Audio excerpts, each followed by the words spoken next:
जय श्री कृष्णा। राधे राधे। आइए सुनते हैं निर्जला एकादशी व्रत कथा। निर्जला एकादशी दिनांक 31 मई 2023, दिन बुधवार, माह ज्येष्ठ मास शुक्ल पक्ष को है।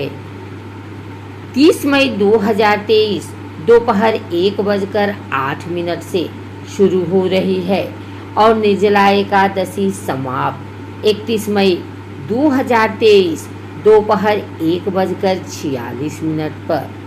आइए सुनते हैं निर्जला एकादशी की यह कथा। शौनक आदि 88,000 ऋषि मुनि बड़ी श्रद्धा से इन एकादशियों की कल्याणकारी व पापनाशक रोचक कथाएं सुनकर आनंद मग्न हो रहे थे।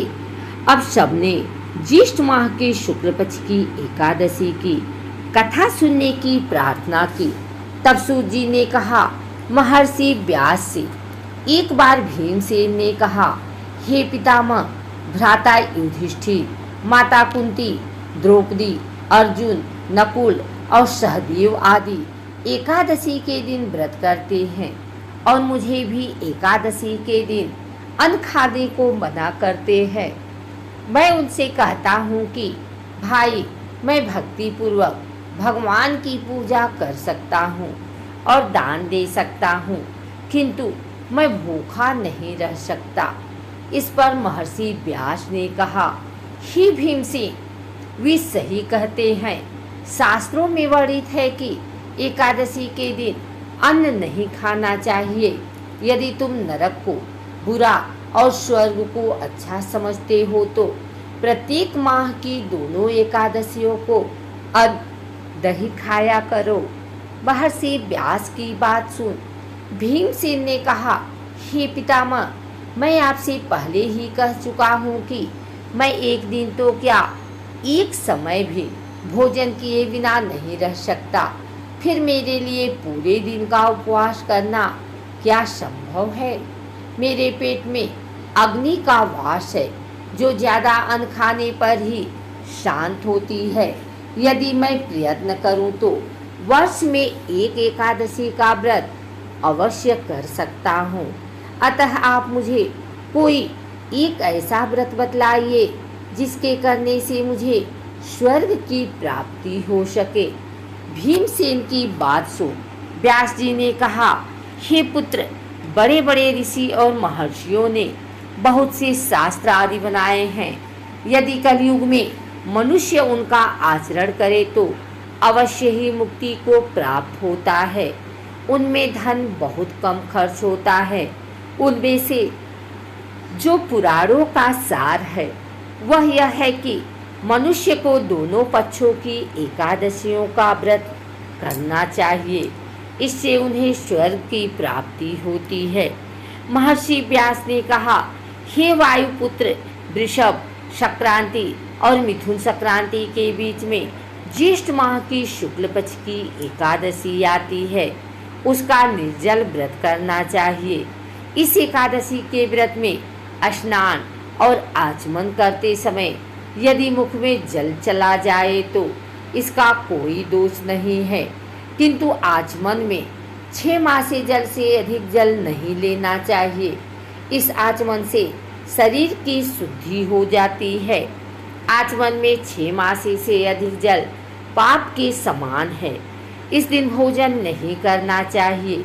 भोजन करने से व्रत का नाश हो जाता है। सूर्योदय से सूर्यास्त तक यदि मनुष्य जलपान न करे तो उससे 12 एकादशियों के फल की प्राप्ति होती है। द्वादशी के दिन सूर्योदय से पहले ही उठना चाहिए।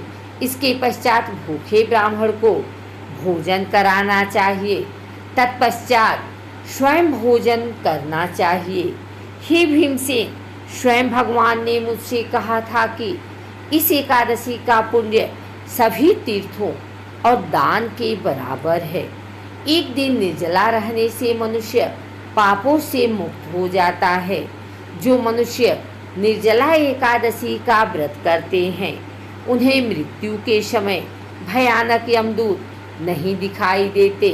बल्कि भगवान श्री हरि के दूत स्वर्ग से आकर उन्हें पुष्पक विमान पर बैठाकर स्वर्ग को ले जाते हैं।